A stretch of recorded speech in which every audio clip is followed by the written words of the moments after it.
Cebu Catholic Television Network.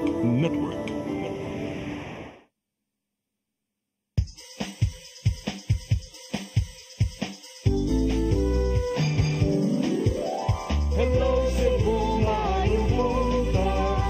Nagsunta ang kahayan nga nagsulit sa matuod, nadagan sa panghitabo. Hello Cebu, maayong buntag Pinoy.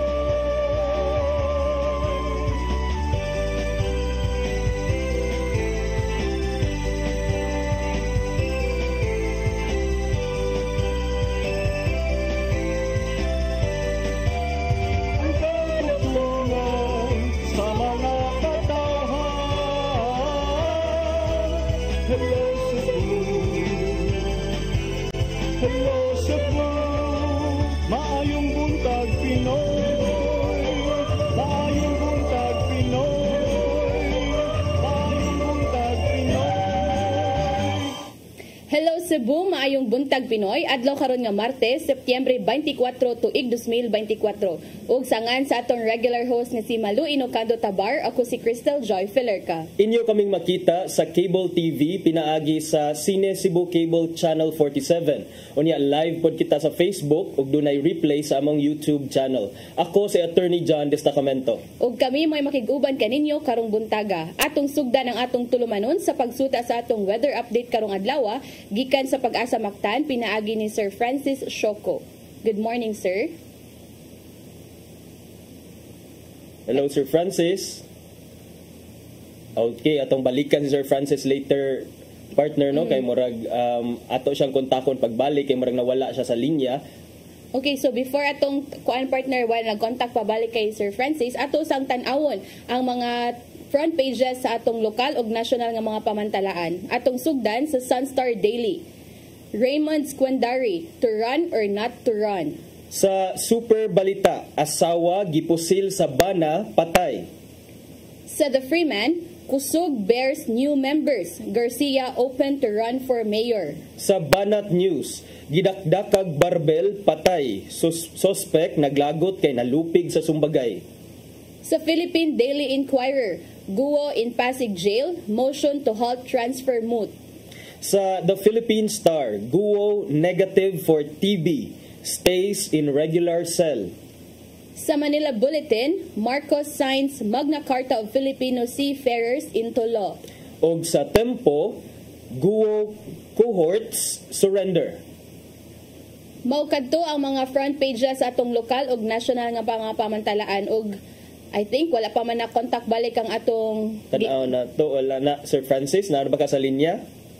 Marag wala pa Wala dyan. pa. Okay? So ato itrayon og contact balik no, pero ato sang palabyon ang pipila ka mga pahinumdom ug sa atong pagbalik partner ato nang sutaon ang mga balita nga nahipos sa atong CCTN News Department. Please stand by. Hello Cebu, maayong buntag Pinoy. Maayong buntag Pinoy. Maayong buntag Pinoy. Discover the beauty of the Philippines.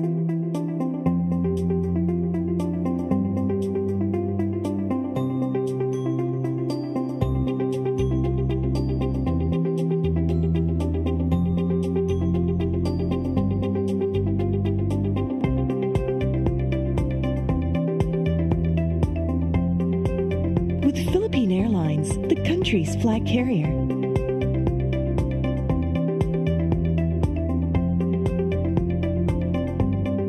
The airline that lets you feel the warmth of the nation.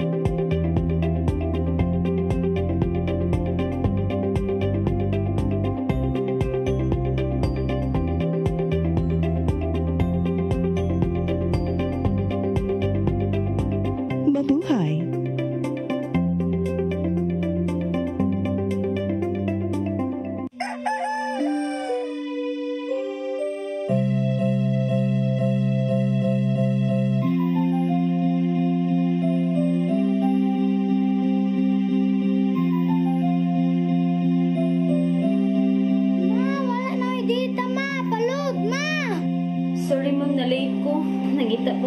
para internet sa kong anak, ma'am. Ay, wala na yung problema. Pag-Sine Cebu. For your internet connection. And for the signal of your cable TV. So fast and straight the transmission to your home. Sine Cebu. Offers you to have fiber optics. For your viewing experience, perfect and clear, so fun. So great and affordable for you to enjoy. Cine Cebu Television Network Incorporated offers fiber to the home broadband internet bundled with fiber to the home cable TV connection. Cine Cebu Television Network Incorporated with its operation in Metro Cebu and the whole province of Cebu soon. And affordable for you to enjoy. Sine Cebu. Hello Cebu. Hello Cebu. Maayong buntag Pinoy. Maayong buntag Pinoy. Maayong buntag Pinoy. Balikta sa Hello Cebu, mayong buntag Pinoy. Ug karon atong sayran ang mga balita nga nahipos sa atong CCTN News Department. Naguna sa mga balita, makabaton na og bag-ong barangay hall ang Barangay Punta Inganyo sa Dakbayan sa Lapu-Lapu tungod sa tukurong multipurpose building sa maong barangay. Samtang sa laing bahin, usa ka solar water pumping system usab ang tukuron sa Barangay Basak aron sa pagtubag sa kakuwang sa tubig sa maong barangay. Aniya ang duga nga kasayuran. Makabaton na og bag-ong barangay hall ang Barangay Punta Inganyo sa Dakbayan sa Lapu-Lapu tungod sa tukurong multipurpose building sa maong barangay. Niadtong Sabado, gipahigayon na ang groundbreaking niini nga gipasiugdahan ni Congresswoman Cindy Chan kauban ang mga representante sa Department of Public Works and Highways kun DPWH 6 District ug mga opisyales sa Dakbayan ug Barangay Punta Inganyo. Nitagana og 7 milyones pesos ang buhatan sa kongresista alang sa tukurong 1,762 square meters nga multipurpose building ug gikatakdang mahuman kini sud sa 133 calendar days. Matod sa kongresista nga ang mga barangay kasamtangang nag-antos sa gamay niining barangay hall ug isip usa sa malambuong barangay tungod sa mga dagkong resorts nga nahimutang sa among dapit nanginahanglan kini og mas dakong barangay hall alang sa ilang pagpanerbisyo. Samtang sa laing balita, sa susamang adlaw gihapon, gipahigayon usab ang groundbreaking sa tukurong solar water pumping system sa Barangay Basak. Gipasiugdahan gihapon kini sa kongresista, DPWH 6 District, uban ang mga opisyales sa Dakbayan ug sa Barangay Basak. Nitambong usab ang tingog party list regional chair sa Visayas nga si Happy Calatrava. Nagkantidad ang maong proyekto og 11.7 milyones. Mato sa kongresista nga ang maong proyekto tukuron aron sa pagtubag sa kakuwang sa tubig sa maong barangay. Magsilbi usab kining backup sa supply sa tubig sa Dakbayan ug galing makasinati og kakuwang sa oras sa katalagman. Crystal Joy Felerca, CCTN News. Sa laing bahin, 30 million pesos gigahin alang sa salary increase sa mga regular nga empleyado sa Mandawi City Hall. Kini pinasikad sa executive order ni Presidente Bongbong Marcos nga nagpataas sa sweldo sa mga empleyado sa gobyerno. Ang kasayuran ni hatod ni Mary Rose Sagarino. Napasar kaganinang buntag sa sesyon sa Konseho sa Syudad sa Mandawi ang ordinansa pagpatuman sa Local Budget Circular No. 160 nga gi-issue sa Department of Budget Management alang sa first tranche sa adjustment sa sweldo sa mga empleyado sa gobyerno. Kinisubay sa Executive Order No. 64 ni Presidente Ferdinand Bongbong Marcos Jr. niadtong Agosto 2 naglangkob sa civilian government personnel sa Executive, Legislative ug Judicial Branch, Constitutional Commissions, Offices, Government-Owned and Controlled Operations ug mga local government unit. Matod ni Consul Marie Emeline Cortez Zafra, ang chairperson sa Committee on Budget and Finance, nga ang madawat sa mga empleyado sa first tranche ang salary differential tungod dadawat naman nila ang ilang sweldo. Nahatag naman ang August, so muhatag sila sa difference. Yeah, like sa September, karon kay nakahatag naman to sa first half. Kung ma-release siya within the month, kanang naagihapon ta muhatag gyapon sa difference gihapon. But by October, incorporated na siya sa iyahang kuan sweldo. O kay nahatag naman gud ang sweldo nato nila ba na-release naman siya. Ang salary increase sa lokal ipatuman sugod Agosto. Ang adjustment magsunod na hangtod sa tuig 2027. Hopefully ang second tranche kay sa next year kay naagi difference bitaw from the national nga agencies and sa local. Kay sa national I believe kanang more retroactive sila and then their second tranche will start on January. However sa local is not earlier than August 2 ang first tranche nga increase, then mo increase na siya after 1 year. So ang second tranche by next year August pa siya. Magdepende ang adjustment sa salary grade level. Ang mga empleyado nga dunay salary grade 1 makadawat og dugang 530 pesos matag buwan, samtang ang mas taas og salary grade makadawat og hangtod kapin 2,000 pesos. Ang pondo gikuha sa Miscellaneous Personal Benefits Fund and Program Appropriation sa nasudnong kagamhanan. Mary Rose Sagarino, CCTN News. Sa pagpadayon sa atong mga balita, pila ka mga konsehal nga ni kanhi kaalyado ni suspended Mayor Michael Rama sa partidong Barug nanumpa ngadto sa partido ni kanhi Cebu City Mayor Alvin Garcia nga kusog. Acting Mayor Raymond Alvin Garcia may pasabot nga wala pa siya makahukom nga mudagan pagkamayor sa sunod tuig nga eleksyon. Ang kasayuran ihatod ni Sheriza May Uy. Pipila nga mga incumbent councilor sa Dakbayan sa Subo, formal lang nanumpa isip bago nga miyembro sa kusog nga partido nagipanag-iyan ni kanhi Cebu City Mayor Alvin Garcia. Lakip nga nanumpa ang mga konsehales nga kaniadto ubos sa Team Baruga ni suspended Mayor Michael Rama nga karon wala nagiapil sa iyang line-up nga mapapili karong eleksyon. Kini mao silang Konsehal Joel Garganera, JP Labella, Pastor Alcover, James Cuenco, Renato Osmeña, Attorney Ray Galon, Jerry Guardo ug ang kasamtangang presidente nila kasi acting Cebu City Mayor Raymond Alvin Garcia. Kiklaro ni Garcia nga ang maong taking dili buot pasabot ang iyang deklarasyon nga magpapili isip mayor sa maabot nga eleksyon. But running for mayor is a very difficult decision to make. And I will have to consult family members and of course I will have to consult our leaders. Apan gipasalig ni Garcia nga sa umaabot ng mga adlaw, mupaybalo siya sa iyang daganan nga posisyon atol na unya sa panahon sa pagduso sa ilang certificate of candidacy sa Oktubre. Sa pagkakaroon bukas siya sa partido panaghiusan na Atty. Joey De Luz ug kang Rama. I don't know if that is the proper question to ask, but what I'm telling you now is that aside from the fact that we will make the formal announcement, kaming mga partido, we're strengthening our own parties. And I'm sure that alliances will be formed as the election or the filing of certificate of candidacies progresses. Sheriza May Uy, CCTN News.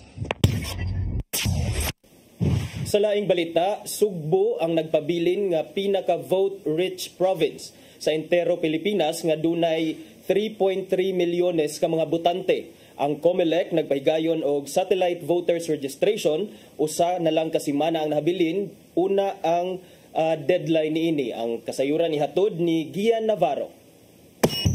Nagkadaghana ang ihap sa mga buot mamutar alang sa umabot nga 2025 midterm elections. Sa tibok buwan ning Setyembre, anaa sa 26,507 ang nakaparehistro na aron makabotar. Sa mong ihap, dulan 9,000 ang mga first-time voters lukop na lawigan sa Sugbo. Samtang kapin 10,000 ka mga botante ang nakabalhin na ngari aron makabotar sunod tuig. Nakita ni Provincial Election Supervisor Attorney Marshall Sarno nga sagad sa mga nagpaimos tingting rehistro, mga first-time voters o transferees. Kung kuanon, moros maon na ginay ratio na to nga kuan na rehistro. Na musaka dili kayo pod mo saka ang kuan. Nagpapili ng Sugbo isip numero 1 nga vote-rich provinces sa nasod. Base sa ERB hearing nitong Hulyo 15, ana sa kapin 3.3 million ang mga botante tibok lalawigan sa Sugbo. Sa mong ihap, kapin 1.648 million ang mga lalaki, samtang 1.683 million usab ang mga babae. Karong nagkaduol na ang deadline sa voters registration, nagpahigayon na sila og satellite registration sa managlaing dapit. Nakigalayo na ang mga local COMELEC offices sa mga malls o ubang hawan nga lugar aron maka-accommodate usab og mas daghang mga buot muapas sa voters registration. Ang kamutan na mo nga maka-accommodate ni sa tanan. But always depende gina sa volume sa gaparehistro. Gitataw sab sa habig sa COMELEC Cebu nga walay may tabong extension human siyang deadline karong September 30 alas 5 sa hapon. Gian Navarro, CCTN News. Sa atong uwahing balita, CCP Cebu Conference Incorporated Joint Task Group Cebu nagsaulog sa ilang unang anibersaryo ni adtong Biyernes. Giuluhan ang kalihukan og Partnership for Peace and Development sa Visayas Command. Alang sa paghawa sa simbahang UCCP, gikan sa komunistang grupo nga mao ang CPP, NPA, NDF. Ang kasayuran ihatod ni Arnold Bustamante. Ang pag-alyansa sa pipila ka mga lider sa United Church of Christ in the Philippines din sa Visayas Region sa tinguha nga mapakgang o mahunong na ang pagsulod sa ilaga simbahan sa mga walhong grupo. Inay ang pagsangyaw sa mensahe sa Ginoo sa mga pulpito sa simbahan.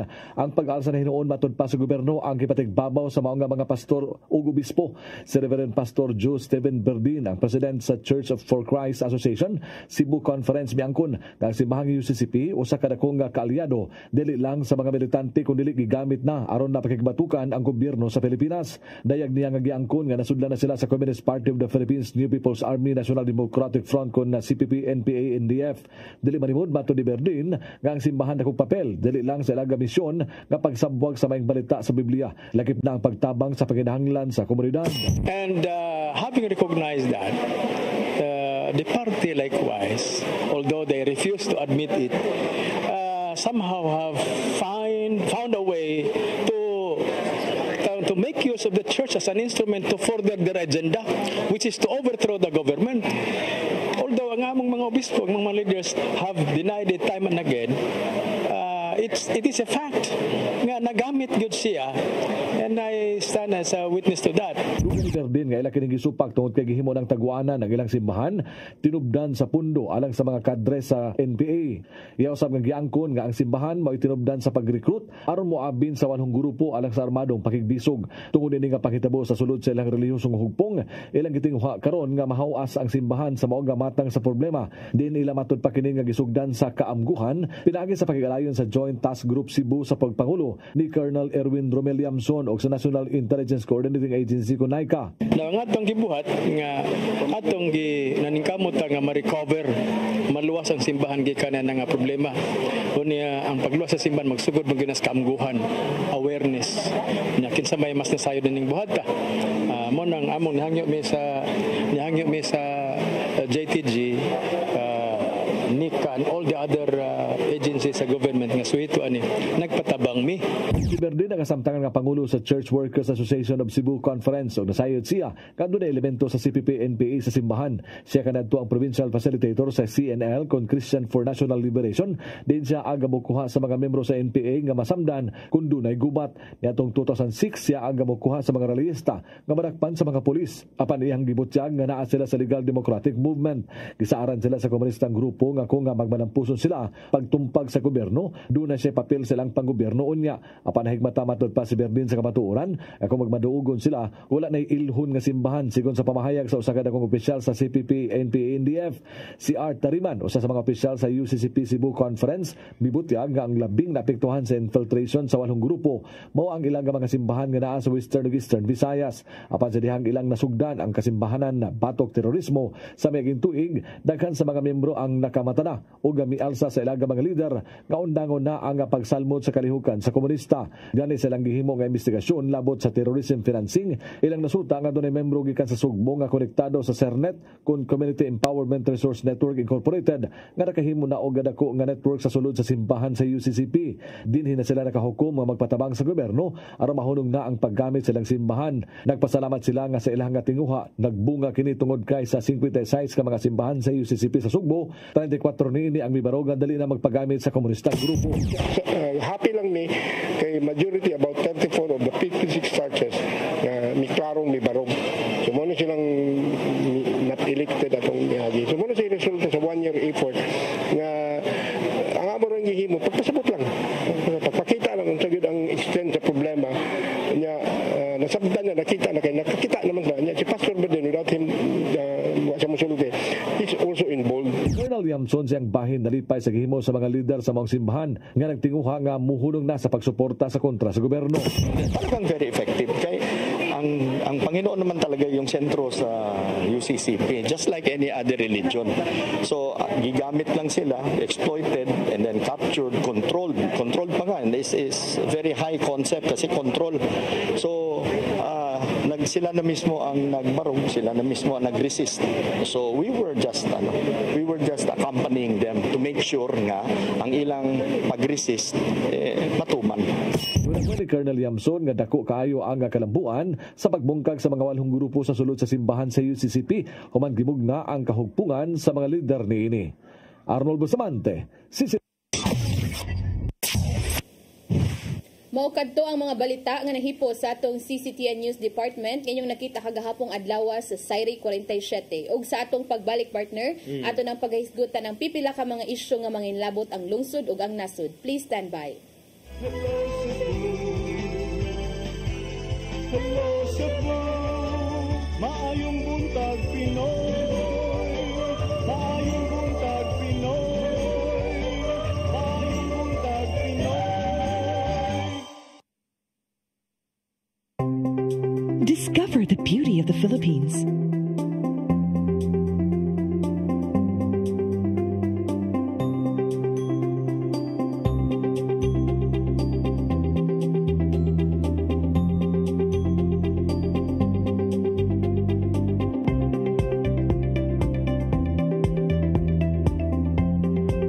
With Philippine Airlines, the country's flag carrier.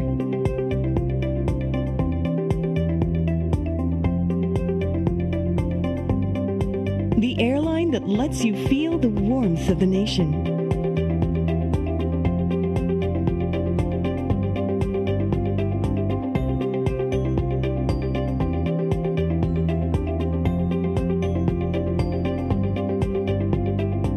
Mabuhay.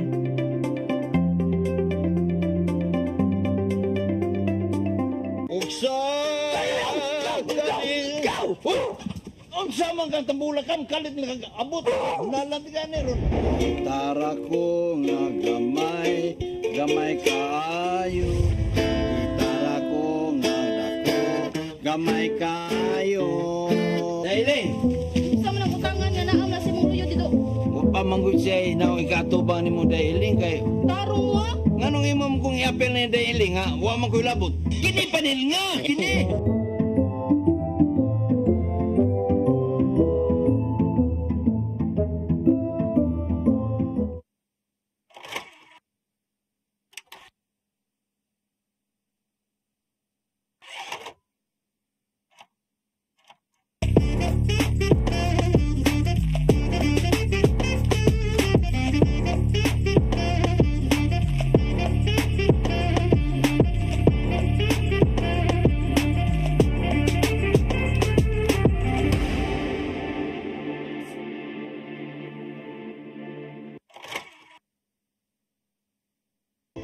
Come October 4, 5, and 6, another gathering will be held in Cebu City, the first National Charis Conference, which is open to all charismatic communities, realities, and expressions. Hosted by the Brotherhood of Christian Businessmen and Professionals, the event will have interesting workshops and topics to help us grow in our various charismatic gifts and charisms. Watch out for more details about this event from our host BCBP in the coming days. Meantime, let's be ready to join these gatherings and pray for the outpouring of the current of grace in the Philippines.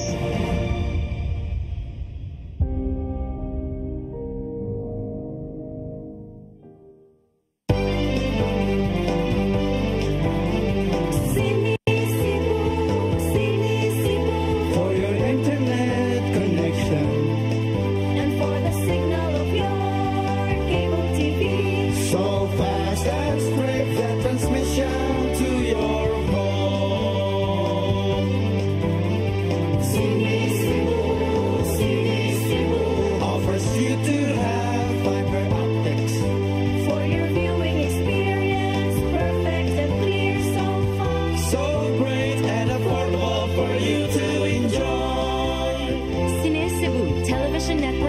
Incorporated offers fiber to the home broadband internet bundled with fiber to the home cable TV connection.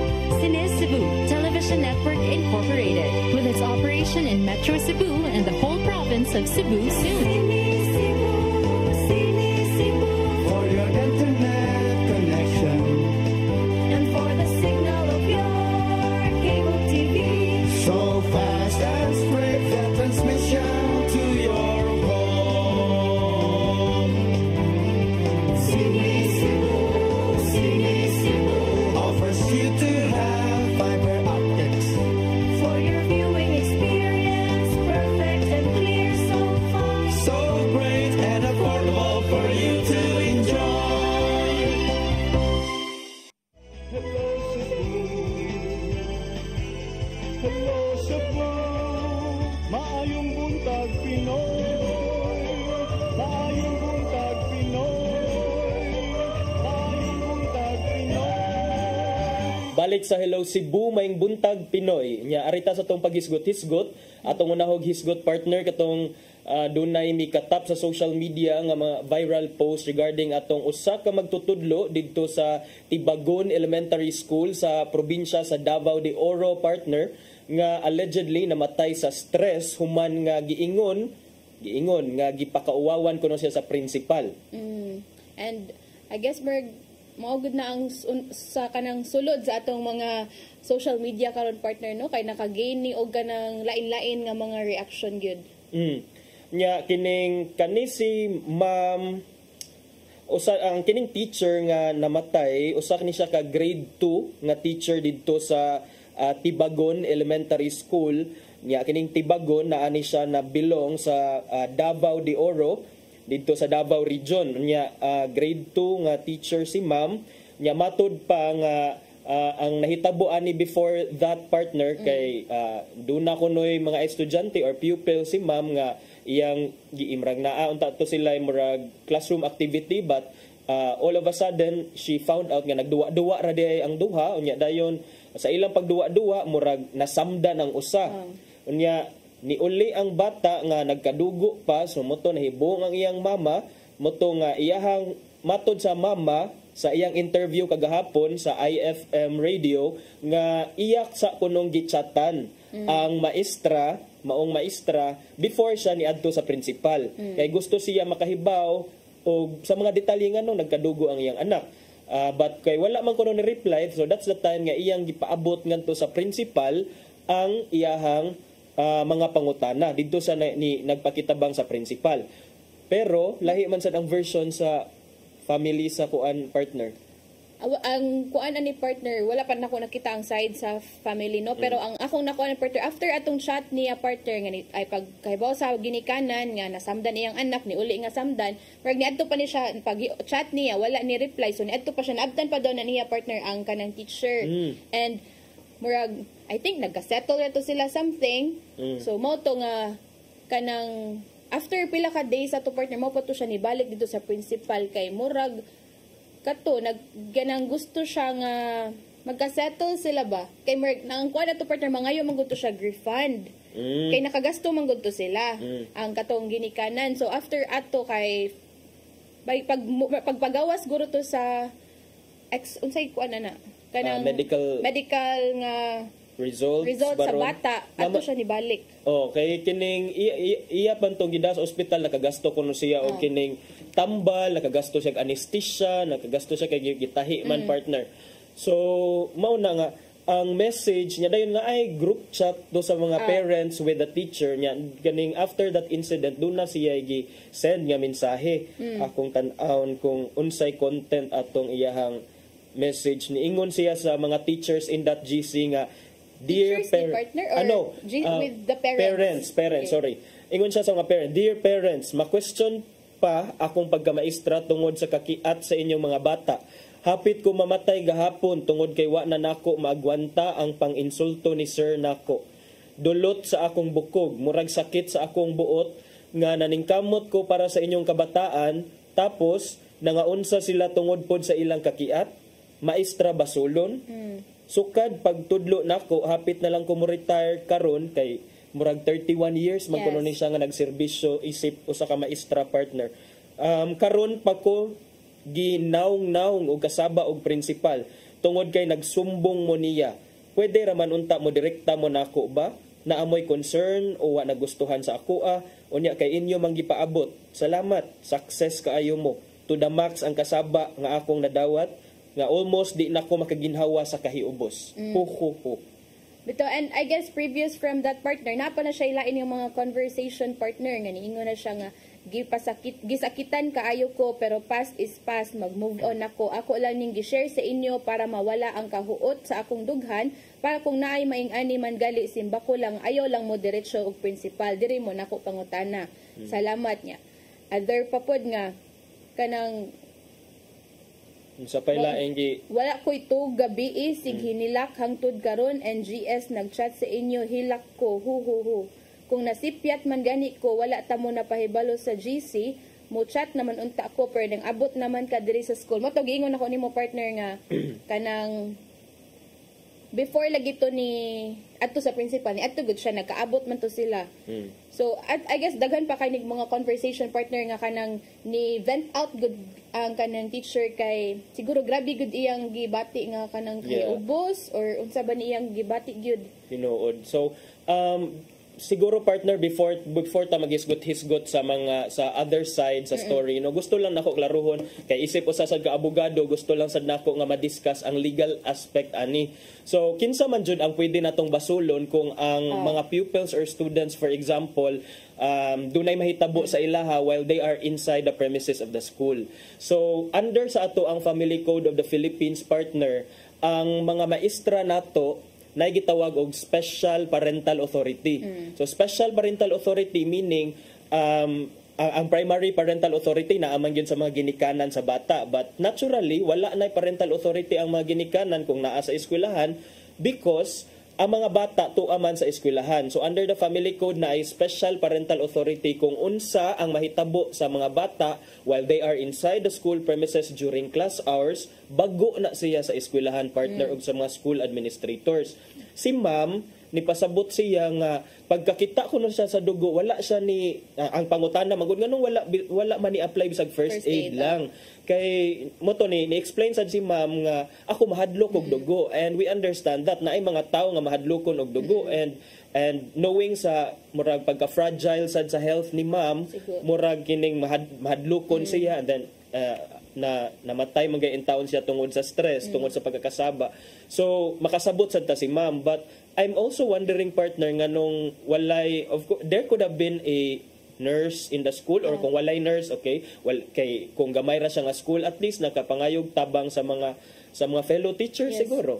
Again, murag na clinic partner mo to ikuan sa principal nga nganong wala man gitawag if ever dili siya daw mo first aid, why not siguro kay ang akong nakuha na to partner no ang iyang classmate mo nagkuan og kamunggay sa iyang agtang para makuha kay amo mo gud natong naandan lagi ka ng mga kamunggay but siguro if sa side lang pud siguro ni of mahadlok siya siguro nag-call na lang pud siguro og kanang gisugo na lang siguro ang estudyante nga tawag dito si ma'am sa kanang nurse ato sa clinic or kinsay maka first aid, but siguro partner kasabot pud ta nga kung kita pud na sa sitwasyon nga kanang murag mahadlok ta or kanang nakalitan ta sa pangitabo ba and then kita mismo mahadlokon tag dugo mahadlokon tag mga hospital needles and all makasabot ta sa situation ni ma'am pero mao lagi na we have to understand sad nga as teachers school administrators atuan ng bago kung unsay mahitabo diha sa mga kabatan-unan diha sa atong poder diha sa eskwelahan kung mag-unsa sila and we cannot even the fact nga let's say maingon ka nga ilaha man to amang ko kahibaw ana nga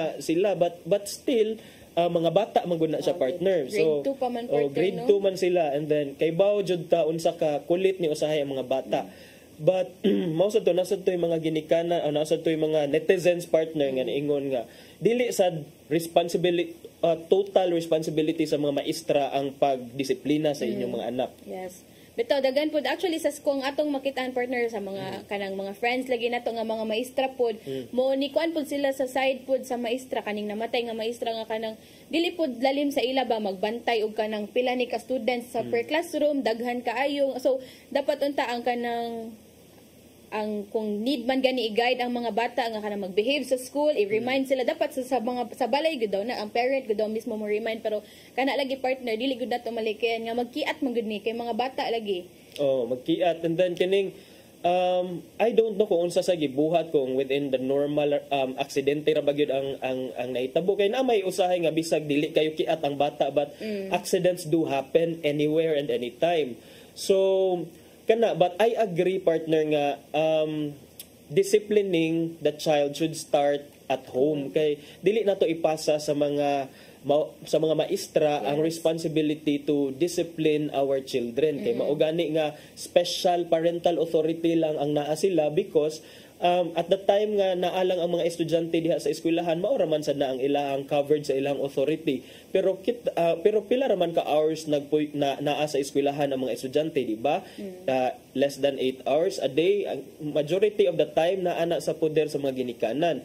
So bago sa ginikanan, responsibility sa mga ginikanan ang pagmatuto sa ilahang mga kaugalingong anak para igadto sad nila sa eskwelahan ug sa ubang mga edipisyo, uban nga mga opisina, establishmento o mga lugar sa atong komunidad, dili kaayo sila magpabadlong. Tinuod gid na partner. And ay ito gamay sa side sa mother partner nga nagpa-interview gahapon. Siguro po ato pag makuan nga sa iyaha nga part nga nato siya sa eskwelahan, valid ra pud siguro na kay syempre as mother or parent nga kanang ma-worry gud na siya kay labi na uli sa imong anak nga kanang mo sud sa eskwelahan nga kanang kompleto yang balik kay kanang nanay samad nya kadi po sa ulo nga kanang kuan kay ba sensitive kaayo nga part sa lawas.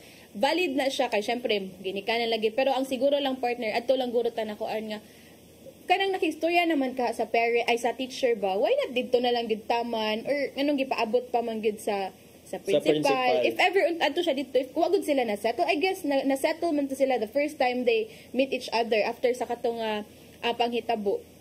So kung tinuod sa diya mga hugon-hugon, although na ato gipanghimakak na to siya ang mga allegation partner nga gilamuta kuno og kasaba sa principal, kay kini siyang principala grabe gyud ko kini sa mga saba kuno sa mga maestra.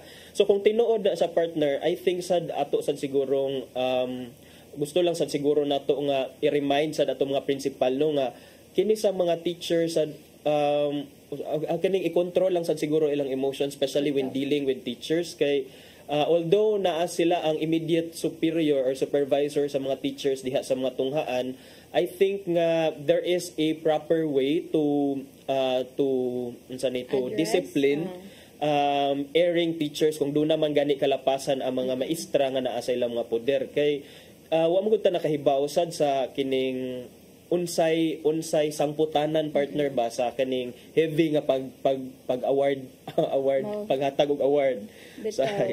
Actually dagan nang nikuan nga ni partner nga kadang sa principal nga nangasaba sa teacher, murag na frustrate pud ang uban teachers ba nga kanang sa perspective ra pud sa teachers partner hang kanang imbis daw ang principal maoy mo defend sa kaning teacher, kay although kay ba man sila nga kanang admit man nga naay lapses pod ang teacher sa nga side, pero siguro sakto gud giingon yung partner napoy sakto nga pamaagi sa pagdiscipline or unsaon nga dili na ni mahitabo pagbalik, and siguro ara sila mo focus partner sa kanang lesson learned na lang unta nila nga kanang ay nanay tabo sa ingati. So unsa ka atong mga kanang kinahanglan nga buhaton, mga preventive measures nga dili na ni mahitabo sa atong eskwelahan, kay as sa gingon palagi nga dili lagi na malikayan partner nga naagoy magkiat, and sa gingon pa ba ni ma'am no nag-check ra siya dito sa iyang kanang mga activities sa katong mga bata, ni kalit na lang nga naay nangasama nagadugo na dito. So kana so unya dayon sa report sa Mindanao Times partner kagahapon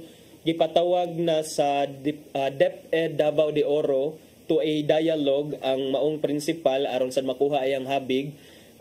Unya kining humani siya sa mga alegasyon nga iya kunong gikasabaan ang maong maestra. So atong tan-awon kung unsay resulta sa ongoing nga investigation o sa kani nga dialogue, but kana kini nga sitwasyon, it shows nga kining usahay accidents can happen, and then accidents can be costly yun. It may lead to these things. It was so unfortunate lang partner nga kining in this case kay kung tinuod man gani nga wala jay underlying nga sakit si ma'am, nga healthy si ma'am before that, and then because of that incident nga pagpangasaba na stress siya, it's just so sad and unfortunate. Mo na dagan gud ang nagkuan ron partner nga mga teachers in town nga sus murag heavy na kayo lang workload niya na paning mga ingani pagod nga mga scenarios lagi, so hopefully dili na ni mahitabo again sa eskwelahan, and siguro sa parents lang pod nga bisag ingana ni ang nahitabo sa atong anak murag ato pod ikuan ba nga napod tay responsibility, and akong nakuan na ni partner kay murag nangayo man gud ni siya help lagi nga kanang murag mapa-shoulder lapod siguro or kanang katunga sa ilang nabayaran kay murag kato laging mga unsa pa tong mga gikinahanglan sa bata pagpatahi and mga kuan, so ingon man gud to siya na worry man gud to siya the first day pa lang partner nga wa daw sila kwarta, which I think is a valid para nako nga mangayo siya og kuan, mangayo siya og refund man ang iyon, so maybe full refund kay the accident happened man at during class hours niya, diha man siya sa eskwelahan, so I think valid siya nga at least mo mangayo og kuan, mangayo og refund sa mga nagasto sa medical needs. But akong kuan partner, asa ka siya gusto mga refund sa school or kay katubay ningon man siya nga na kuan daw niya ang parents sa katong mga kaduwa niya, iyang mga schoolmates nga ni murag ni angko nila ba nga napod to sila ko ng mga bata mo tong hinungdan nga na nasamad to kay gaduwa-duwa lagi, so na kuan niya sa ilang observation sa parents atong mga bata tinuod gud nga kanang murag naapod sila nakita nila ba nga mga badlungon in other words ang mga bata partner mga badlungon tong mga bata o kana so legitimate ba ang imuhasang pagpangayo og refund knowing nga sala sad sa mismo sa imuhang mga sa imong anak nga kay badlungon man siya, wala man siya naminaw sa kuan, but mo lagi na it all goes back kay ang parental authority, special parental authority, wala man gud nag-ingon nga naara kay authority kung dili badlungon ang anak, wala man nag-specify kay for as long as naa diha mabadlungon o di ang usa ka bata, imuha jud na siyang bago. And kana lang siguro maybe things could have turned the better way if naistoryahan lang sa kuan murag ni escalate man gud ang mga panghitabo nya dayon kining murag grabe ang emotion sa mga tao nga involved, si sir sad kay maybe ang principal sad kay siya gusto nga mo escalate nya dayon mahimong dako nga issue sa moto iyang gikasab-an ng maestra siguro. I'm not sure unsa gid ka tinuod si ang ginikanan sad gusto lang sad siya refund kay nakagasto sila, and then gusto nun sad niya because kay sakto man sad kay what if it would happen to some other pupils or some other children in the school, so at least kining mahimo siya nga learning opportunity sa tanan. Good thing lang partner kay atong na kuan mo to gingon sa mama gahapon nga okay ra daw ang kanang result sa medical examination sa bata, and I hope lang nga kani kung unsa man gyud ni further nga mga unsa man ni mga investigasyon nga ilang buhaton, and we're hoping nga mahatagan ni og kanang justice pod ang pagkamatay sa kaning maestra, but kana lesson learned for everyone gyud nga sa parents and sa teachers and sa school gyud mismo. Okay. Nya murag heavy gid to partner. Nya arita sa tong sunod nga hisgutan partner, asa man ka sa kanang kusgan or sa kanang mubarog? Ay sa partner. Mubarog sa sa kamatuoran. Asa man ka ana? Murag undecided ba si partner? Undecided mo ko partner. Tangutana ko partner kay diri sa Cebu City wala ni bukal na ang political kettle in Cebu City partner. Ngano man partner? Kay do na toy di ba kining dunay mahugon-hugon karon the status is that Mayor Michael Rama is currently serving his suspension. I believe mahuman siya by October. Unya karon dunay uban nga mga miyembro sa party ni Mayor Rama. Ang party ni Mayor Rama mao ning Barug. Okay. Mao ning party ni Mayor Rama. Ang party ni Raymond Alvin Garcia, acting Mayor Garcia is Kusog. Then karon partner. Mo papili ko nimo Barug or Kusog. Mao gani. Undecided sa ko partner. Undecided pa siya. Sige, okay ra ta. Undecided ta kay kitang tanan ato man ang tan-awon ng ilahang mga labok. Ato sa tan-awon ba asa ka ta mo barog ani nila? Barog. No, what meaning ha? Kana asa ta mo dapig ba kay ato sa tan-awon unsa ilang mga plataporma ani nila? Kana kay mga ubay-ubay nga mga miyembro sa barog ni Mayor Michael Rama ni tapon o ni balhin man nagpamiyembro sa Kusog party ni Raymond Alvin Garcia. So many are asking is this in preparation for the upcoming elections, pero murag no-brainer naman sana if dili pa preparations, partner. Okay. Hapit na filing. Hapit namang filing mga Hapit na mo man ang karang kuan, voters registration. Oh, hapit na mo na. Kanada ang mga uban diha nga nagpaabot agyapon sa deadline, palihog lang adto na mo sa COMELEC. Tabangan nato ni sila encourage partner nga magpa-register kay para maka-exercise sila sa ilahang right of suffrage. Di ta magkuan nga sus kinsa mi nagbutang ana dapat ikaw mismo mo barog pud ka sa imo. Nana pud ding barog nga word lagi wala laing meaning partner ha. Wala na laing meaning. Pero kagahapon partner ubay-ubay akong giingon ubay-ubay kinsa ning mga gikan sa barog ni Mayor Michael Rama nga miadto sa nagpa-miyembro na sa kusog ni Acting Mayor Garcia. Sila si Councilor Pastor John Alcover, Ray Hialon, si Councilor Joel Garganera, James Anthony Cuenco, Renato Junjun Osmeña, I'm not sure sa mga affiliation sila before, but mauni sila ang bago nga members. Renato Junjun Osmeña, JP Labella, all of whom previously ran under the Barug banner. So sakto gyud ay. Gikan gyud silang tanan sa last elections ang ilang mga gipangdanga kanang alyansa or ang ilang gipdanga nga kining party is or was ang barog ni Michael Rama. So sila tanan partner? I think daghan ubay-ubay and then mga ilad-ilado sa yung mga opisyales sa Cebu City government partner. So kung ikaw partner pangutan-on ani unsa kay because earlier wala pa may comment si Mayor Rama sa kini nga development, but earlier niingon man to si Mayor Rama nga kami gihapon ni Garcia magtandem mayor o vice mayor sa 2025. Lagi niya ano man but do you think it's still doable for Mayor Michael Rama partner?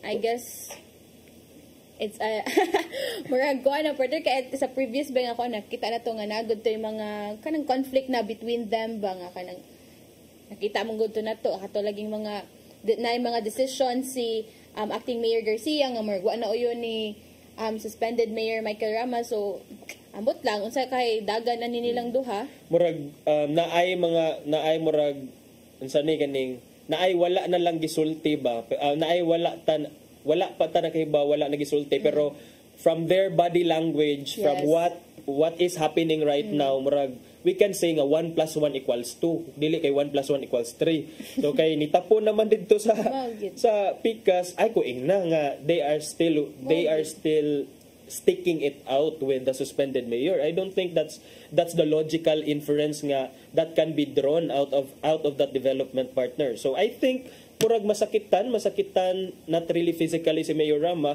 but murag apektuhan ang plano ni Mayor Rama nga magpapili if ever magani tinuod ni because these councilors iyahan ni mga councilors supporter niya before. Bitaw. So ato ning tan-awon partner and ay sa kuan pa lang ni Acting Mayor Garcia wala pa nun siya giangkon partner kung ay giingon nga unsay iyang daganan nga posisyon. Yes, wala. Pero ingon siya nga open kuno siya to run for mayor. Pero iya pa kunong isangguni or iya sang pakig-istoryahan ng iyang mga family members, uban pang mga leaders kuno before deciding if indeed siya ba ang unsa iyang daganan sa bang standard bearer sa kusog siya ba mudagan isip mayor kay earlier ba partner nakita ni sila si Garcia og si Dalus sa usa ka concert dito sa SRP nga gi-organize nga nakitaan sa ganito si former OPAV Secretary Michael Lloyd Dino ug uban mga opisyales sa Cebu City Government nagkuyog si Garcia og Dalus so mao lagi nang pangutana ni partner Malu last time kinsa man jud ang magmayor si Dalus o si Garcia kinsa ang mag-vice mayor si Dalus o si Garcia so ato nang atangan partner. Pero kung atong open man ka siya sa possibility partner which I think kanang karon man good say currently galingkod and then so hopefully makita na to ba nga naman siya nasugdan basin na siya plano nga padayon iyang paglingkod isip mayor or magpapili isip mayor so ato ning tan-awon partner unsa kay mga further development aning ilang party no kay kano sa ang filing I think that's first week of October man siguro partner hapit na or sometime in October so karon nagsugod-sugod na gyud og we can only expect more partner no nga there will be more people who might be joining Raymond's party. But kini partner ba, in the bigger scheme of things, partner, if in kaso si Garcia nasad ang muran for mayor and eventually si Garcia ang makadaog, like, majority of my life, partner, ang Cebu City is being run by either an Osmeña, Rama, or a Garcia. So, unsa may mong kuan ni partner? So, akong point na, partner, is wala na gyud tayo mapili diri sa Cebu City or sa Cebu City nga some other or night political dynasty nga na. I will not go so far as saying that there's political dynasty, pero ang ako lang pangutana diha sa mga voters nato nga wala na bay lain nga personality nga dili Garcia, nga dili Osmeña, nga dili Rama nga pwede makaserve diha sa City Hall. This is not to support anyone kay of course na ay mga uban nga lain sa mga apelyido nga possibly mo run, pero ang ako lang ba kay kining magbalik-balik lang bitaw ang mga apelyido, partner, and to me kining it's kining we are naay uban nga nindot ang mga nindot sa doon na sila heart to serve, genuine ang ilang desire nga mo serve diha sa Cebu City Hall, pero murag dili sila mahatagag opportunity because the elections as we know it is a popularity contest. Mo nang kasabot pud ba ta partner nga bisag napay gingon pa nimo nay kanang willing to serve, pero ilang unaw-unaw partner nga kanang kung imong kaatbang partner is popular nga kanang naka-establish na daan sa ilang mga pangan, maglisod sila partner kay dili ba nila labi na nga ari ka sa city mudagan no di or maayo musayaw sayaw-sayawan na kan amay ubang mga politiko, partner, nga panan lang og sayaw-sayaw ang mga voters niya dayon na say voters nga magkatawa kana pa siguro partner na good ila pod na strategy unsa kay ilang mga ways para magkuha nilang attention sa mga tao, pero unta ka nang kuan lang na siya partner ka ng surface level lang na ilang pagsayaw-sayaw na good untay ka ng tinud-anay nga tumong sa ilang pagdagan kana murag di po nato ikakuan partner nga na magud na yung mga lingaw-lingaw nga mga pamaagi para ma-hook lang gud ang mga tao, pero dili lang unta diha taman ba kay ba taron partner nay uban gisayaw-sayawan lang katong pag-campaign niya unsa man karon unsa man kahada sa iyang katungdanan nakabuhat ba siya sa iyong responsibilidad mao na kanang makuan sa mga tao ba nga kana butan pa mo sa magsayaw-sayaw lang or sa unsa pa magkanta-kanta lang ba kana ba okay noon partner kay after ba sa election niya dayon mo serve na ang nakadaog na daghan na kayong magbasol niya katong mga nakabutar, partner, magpakahilom naman sa social media, partner.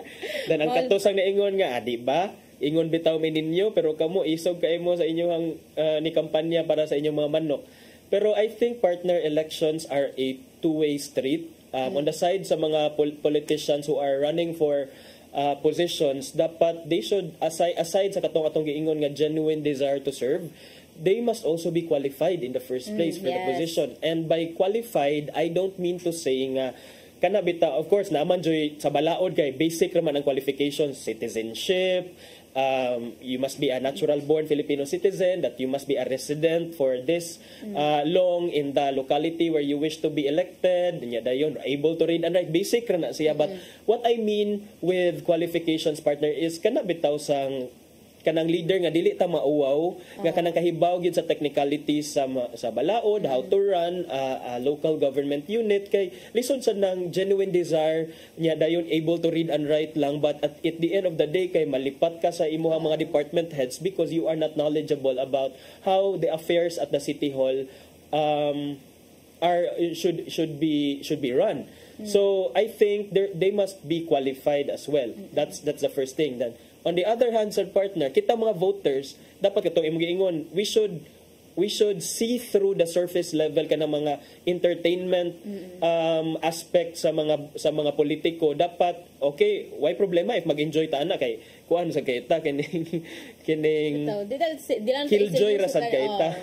So sige malipay ta, but once we get inside the polling places adto sa polling precincts and cast our votes, I hope that we will be reminded nga sagrado na ang atong pagbutar, and then I hope nga ato jung butaran are those who are best qualified for the positions, and hopefully dili ta magbasol ana og dili na to ikauwaw later on ang atong choice. Yes, diba? Kay sa atong kuan partner no nga mo reflect ra ba gyapon kita ra gyapon ang magkuan ba if mo butang taog ka ng qualified person for that position, mo resulta ra gyapon na partner nga kita ra gyapon mga tao ba maka-benefit gud taog ka ng maayong pamalakad sa gobyerno nga kita ba makadawat diha sa mga benefits nga deserve sa katawhan. Kay kung mubutang tag mga tao dira nga kanang kwalipado ay kanang qualified nga kabaw sila unsay mga balaod, kabaw sila unsay kanang pagpadagan or kanang unsay kuan ni partner, makuha nila ang mga butang ba nga para sa mga tao bitaw. Mo nagiingon partner nga we choose or we elect the leaders that we deserve. So kung kinsa na diha di na mo reklamo kay in the first place kita may nagpili nila. So bisag kung mag-unsa na sila sa katungdanan, sumbalik gyapon na nato, and that's also I think one of the downsides of democracy kay maapektahan ang ang decision sa pipila ka gamay mas way gyud sa mas kinabag-an. So hopefully nga educated ang majority of the Filipinos in choosing their leaders kay para ang choice sa kinabag-an dili mag-suffer ang tanan, including katong ni vote sa mga tarong. And I guess karon with current political issues, mga social issues nato partner, and makita nato kung unsa may mga kanang action sa atong government, makita na nato ang mga tao nga kinsa man ang deserving ay kani siya magsakto bitaw niyang pamalakad kanang nagserbisyo ba ni siya tarong or nakita pud ba nato nga kani siya wala. So kana ba murag assess na bitaw nato nga kinsa ang mga tao nga kanang gusto natong butaran para nga kita ra pud gihapon ang maka-gain o kana nindot nga progressive nga nasud partner. And murag kuan na natong progressive pud kayo atong oras partner no. So ato nang ipadangat ang giandam ni Tatay Dudong Limshoa nga pulong og kinabuhi.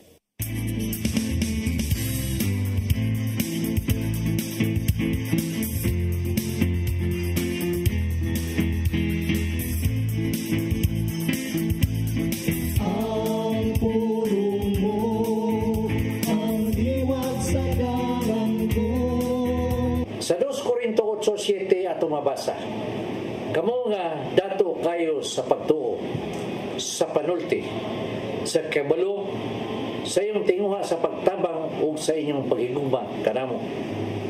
Busa buot kami nga magmahinatagon usab kamo ining pag-alagad sa gugma. Ang labing ligon nga baruganan ni Jesus mao kini, pag-alagad o hatag sa imong isig kaingon kini. Ana mabasa diya sa Lucas 9:23. Umiyon siya sa tanan, kung may buot musunod kanako, kinahanglan magdumili siya siyang kaugalingon. Magpasaan siyang cross sa tanang adlaw ug musunod kanako. Kini nagpasabot nga dili sayo ng pagsunod kang Kristo. Unselfish decision ang gikinahanglan. Kalimtan nimo ang imong kaugalingon tungod ug alang siyang kausa. Adlaw-adlaw imong pagtahan sa imong kaugalingon, sa imong mga tinguha, sa imong mga ambisyon. Ang ikaduha mo ang imong pagpasaan matag adlaw sa imong krus. Nan karon pangutana na ang atong kaugalingon. Unsa man kita kamatinudanon sa atong tinguha nga mosunod kang Kristo. Anda man atong kalimtan ang atong mga kaugalingon. Si San Pablo mingon, puna ang inyong mga kaugalingon sa pagka manggihatagon. Kay sa Mateo 6:21 atong mabasa, kay hain gani ang inyong bahandi ato usab didto ang inyong kasing-kasing. Mga igsoon, mao kini ang pulong nga naghatag kanato giya karong adlaw. Magampo kita. Langito nga man, nasayod kami nga dili sayon ang pagsunod kami. Aba namo kining gipili tungod kay mao kini ang imong tawag kanamo. Dili kini namo mahimo kun dili mo kami tabangan. Busa panalangin ni kining among balaan nga tinguha. Amo kining gipangayo nagito nga man pinagi sa imong bugtong anak sa Hesus Kristo. Amen. Samahan sa anak ng Espiritu Santo. Ang pulong mo, ang diwag sa kinabuhi ni Tatay Dudong Limchua mo'y nagtapos sa atong tulumanon. Ato sang pasalamatan ang Philippine Airlines. Yeah, thank you sab kang Archbishop Jose Palma, Nanay Diana Limchua ug Tatay Dodong Limchua. Dagang salamat usab sa among news manager Sir Dennis Tabar, sa atong TOC Sir Robert, Ma'am Inday, Sir Matmat ug Ma'am Joanne. Sir Michael, Sir Rodel, Sir Raymond, Sir Bruce ug Sir Ferdy. Thank you. Wala naman tayo igong oras partner, manamilit na lang ta. Sangan sa atong regular host na si Malu Inocando Tabar, ako si Crystal Joy Fillerca. Ug ako si Attorney John Destacamento. Salamat sa inyong pagpakiguban namo karong buntaga. Ubani gihapon mi ninyong ugmang adlaw sa programang Hello Cebu, Mayong Buntag, Pinoy.